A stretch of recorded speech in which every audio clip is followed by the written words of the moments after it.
Cedric, sorry, but I can't marry you. Huh? What's wrong? Just consider this. You're about to marry the daughter of a multinational company's president. Can you grasp how it will appear to others? Imagine the groom-to-be of Luminary Holdings' president's daughter is someone who grew up in an orphanage. It's truly astonishing that someone with that background has the audacity to propose to someone like me. You know, is it truly terrible to come from an orphanage? Frankly, Cynthia, if I had my biological parents, naturally I would have a regular home like everyone else. However, isn't your character as a person far more significant than where you were brought up? Really?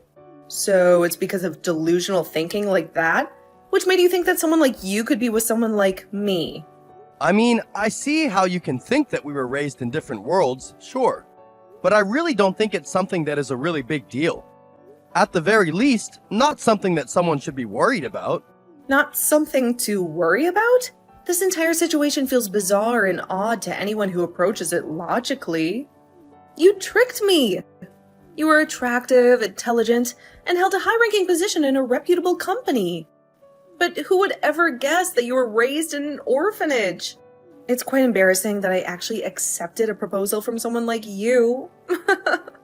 By that, are you possibly saying that just being with me is embarrassing?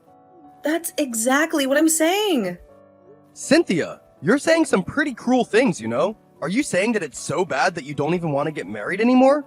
If you weren't raised in an orphanage, I definitely want to get married to you. So handsome and stylish that you put any other guy around to shame. Just walking around with you and feeling the jealous stares of every other woman was one of the best feelings in the world. Not only were you handsome, but you were even climbing the corporate ladder of one of the largest companies around. By the sounds of things, weren't you just waving me around like I was just some trophy of yours? What are you saying, Cedric? It was nothing like that. I loved you. I loved everything about you. Except, of course, the fact that you were raised in an orphanage. If only you weren't raised in an institution, you would have been perfect. Hey, wait a minute. You're saying that the only reason that you've been with me is because of what I look like and what job I have? You haven't even been bothered to look nor care about who I am as a person? Of course not. I also loved how nice you always were to me. But be honest with me, Cedric. Is what I'm saying really so wrong? Isn't how someone looks and what type of job they have important factors when choosing someone you're going to spend your future with? I mean, I loved you for how you had such an innocent outlook on everything, but also had a sense of freedom that no one could take away. Oh, that's so sweet. Thank you. But being innocent can also mean that I'm sometimes brutally honest, right? So it seems that no one has been completely straightforward with you and said this to your face. So I'll be exactly the person that you fell in love with and be brutally honest with you. Being with someone who was raised in an orphanage is something that I just simply cannot accept. So it seems that no matter what, the only thing that you seem to really care about is not who I am as a person, but where I was raised. Being raised in that orphanage and the experiences that I received in doing so is only one part of me. But it's a part of me that I believe to be extremely important in how my life was shaped and how I became the person that I am today. It's really a shame that you of all people are unable to understand that. Who on earth could possibly understand that? I mean, really, being raised in an orphanage? Think about it. What do you imagine when you think of orphanages? The only things you see at orphanages is dirty halls filled with kids who are thrown away by their own parents. Poor kids with bad behavior who go nowhere in life. Who in their right mind would possibly think that a normal person could be raised in such an environment? None of what you said is even remotely true. Really, Cynthia, you should really start learning about the real world a little more. Having such a distorted view and putting everyone in some category that you decided for yourself. Honestly speaking, you are showing a really ugly part of yourself. Huh? Say whatever you want about me. I'm the daughter of the company president, while you're just some dirty kid that was raised in an orphanage. It's clear as day to anyone who's worth anything which of us is more of a benefit to society. I wouldn't be so sure about that.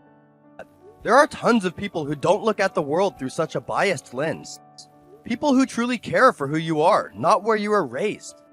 But now I know how you truly feel. More than that, I now know that you and I will never truly get along. You say that we'll never get along, but let's be honest here. I was always completely and utterly out of your league. You know what, Cynthia? You might be right. Maybe we were never in the same league as each other. However, you're wrong if you think it's because you're the daughter of some company president. Because you're such a person that discriminates against people based on such superficial reasons. You and I will never be in the same league as each other.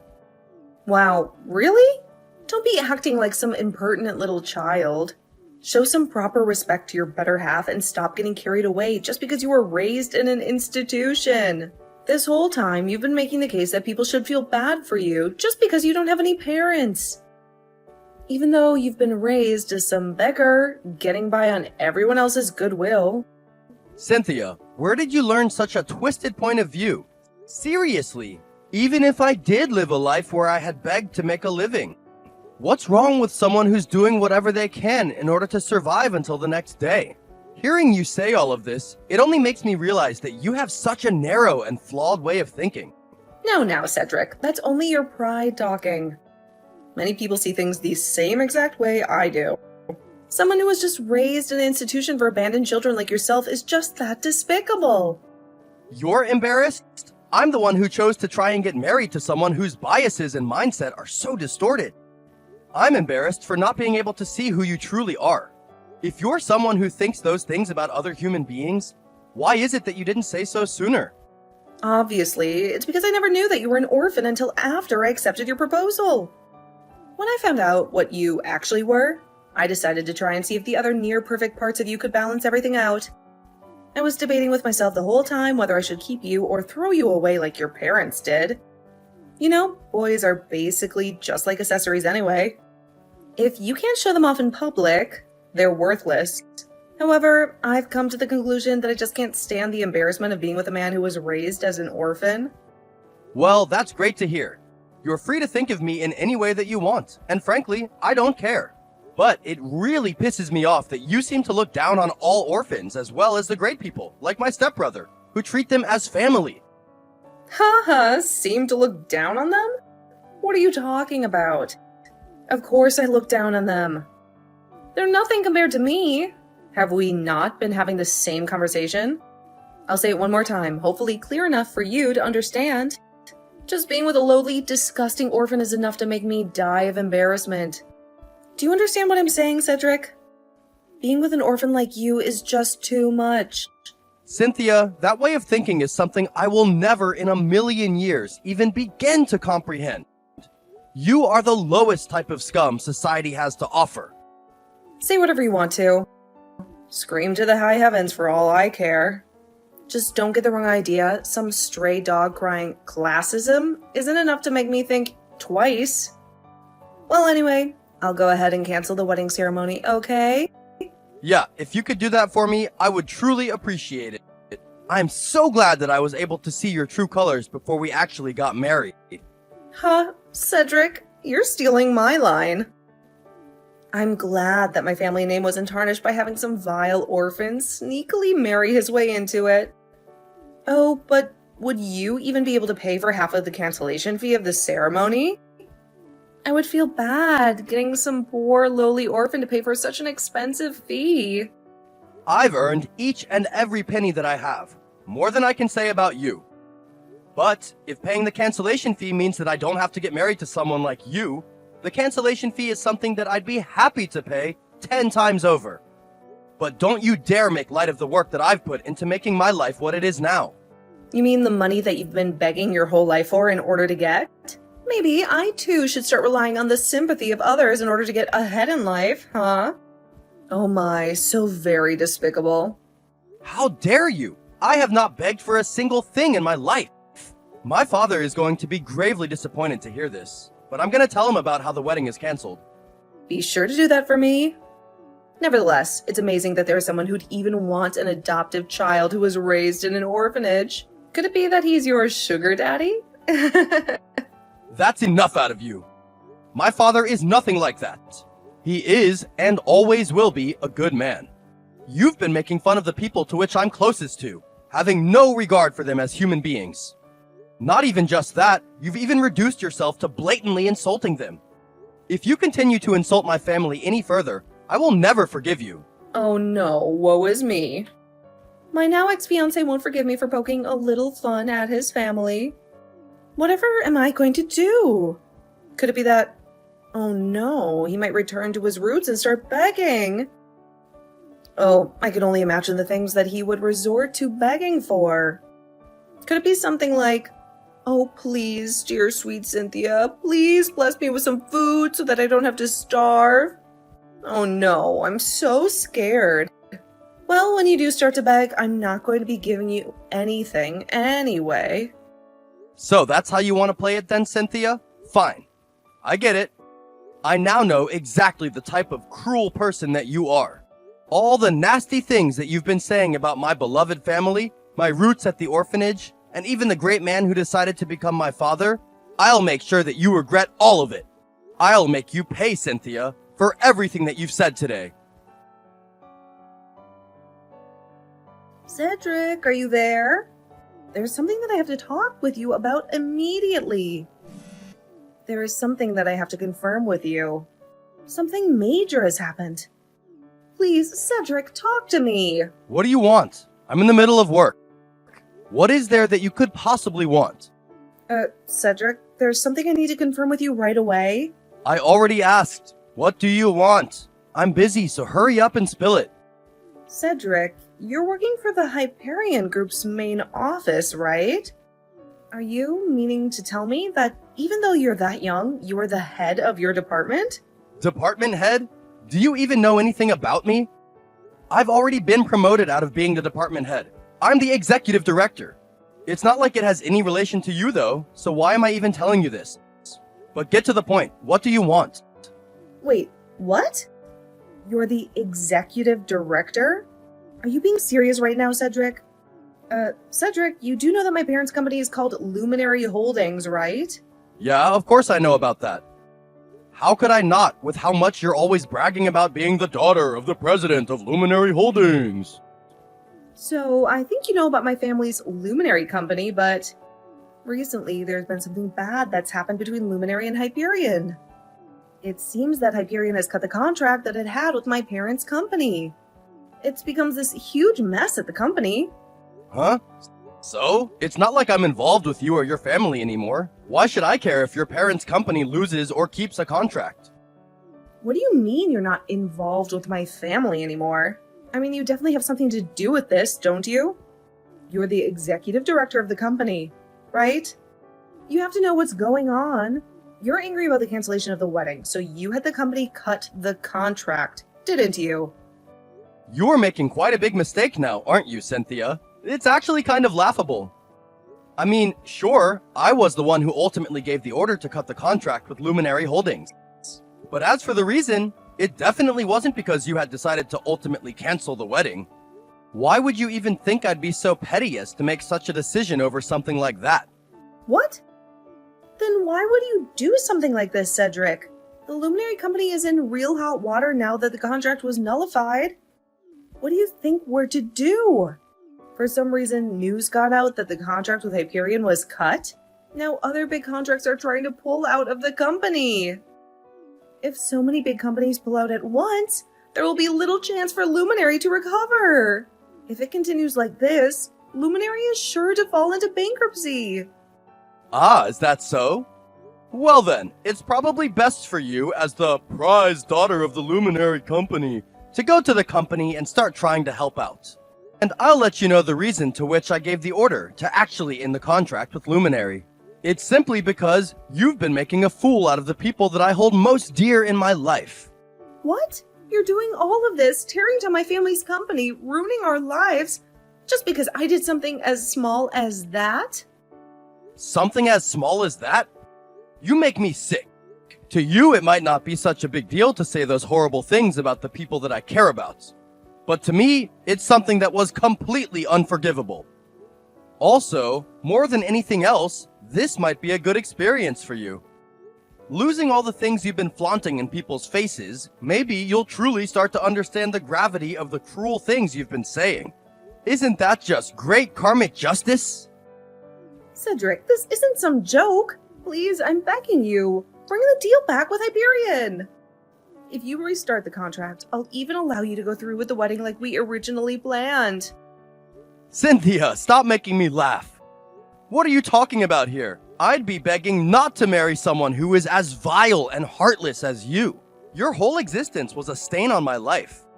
I'm glad to be rid of it. But even if I did want to reverse it, this isn't something that I did all on my own. Not all on your own? What do you mean by that? Really, Cynthia? You're the esteemed daughter of the Luminary Holdings, yet you don't have any idea of how businesses really work? Well, I guess that makes sense, especially since you've never actually had to work at the company. Shut up, Cedric. Just tell me what you're talking about.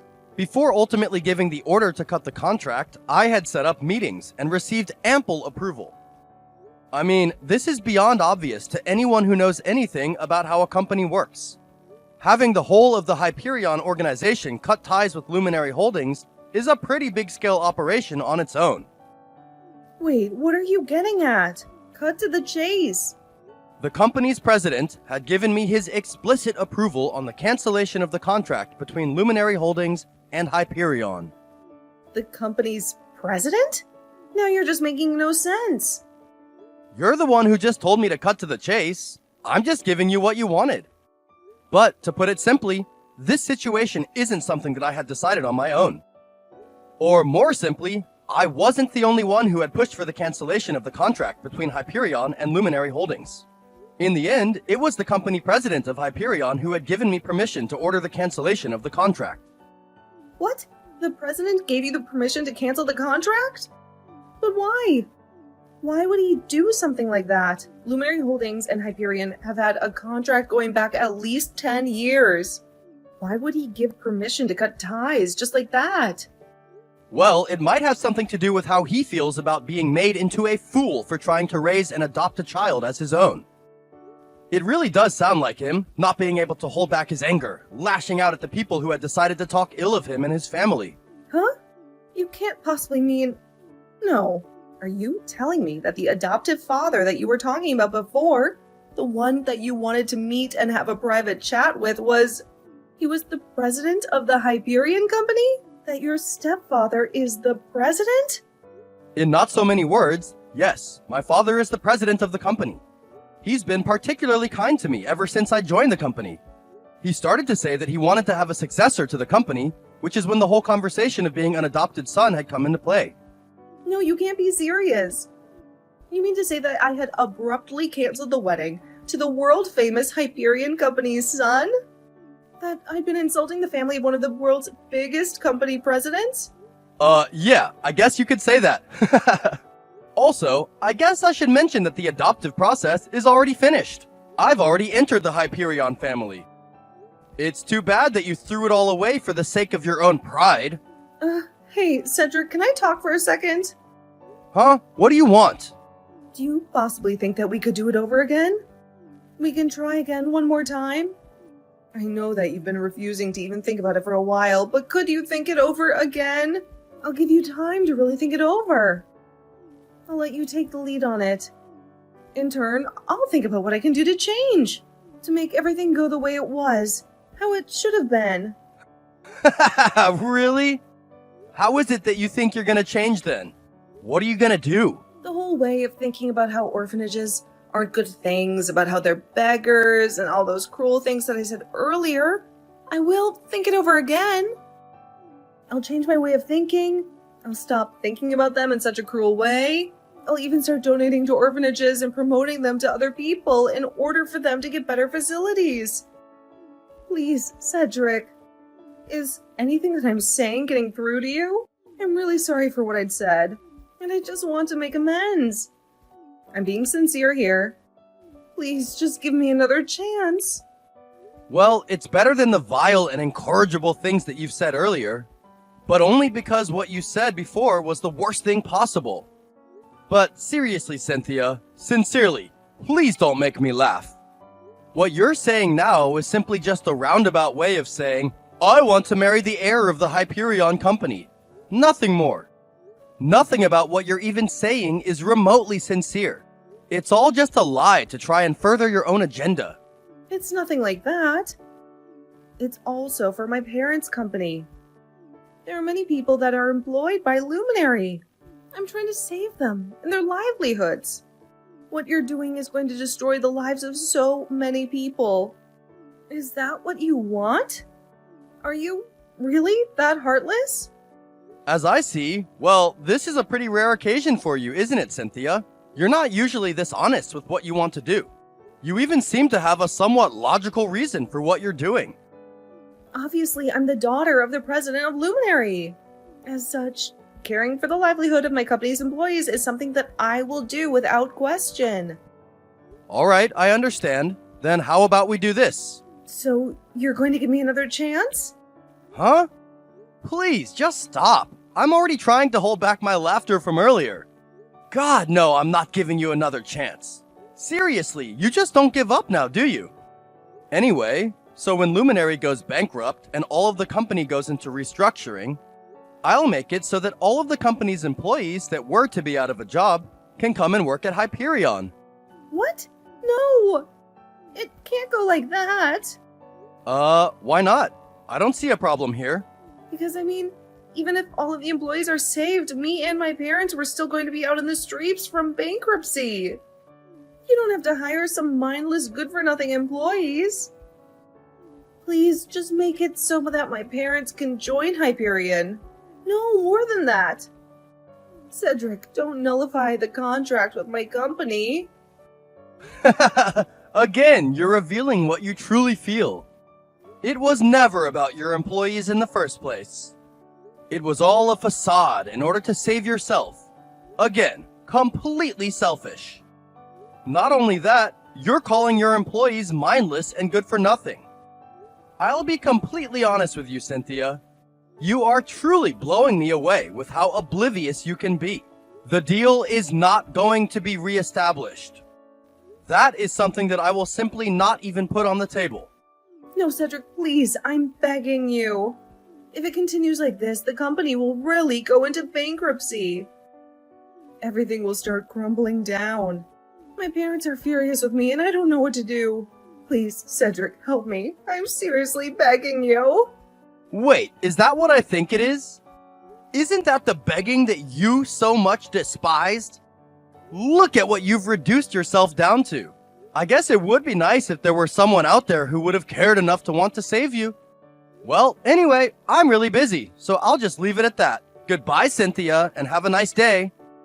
Cedric, wait, don't do this to me. Wait, Cedric, don't abandon me like this. After my conversation with Cynthia, Luminary Holdings spiraled into bankruptcy, leading all former employees to find a new home at Hyperion Company, where they were warmly embraced. In stark contrast, the Luminary Holdings family sank into overwhelming debt, even resorting to using their house as collateral. They now wake up to cardboard walls in a local park, succumbing to the financial strain. Despite some time passing since the bankruptcy, none of them have secured stable employment. Their days are spent scavenging through trash and begging on the streets, seeking refuge in shelters for meals. It's a daily existence of poverty and destitution, a reality Cynthia callously disparaged in our final moments together. I commend the kind-hearted individuals extending a helping hand to this struggling family. Above all, I hope Cynthia finally comprehends the hardships faced by the very people she once so readily demonized.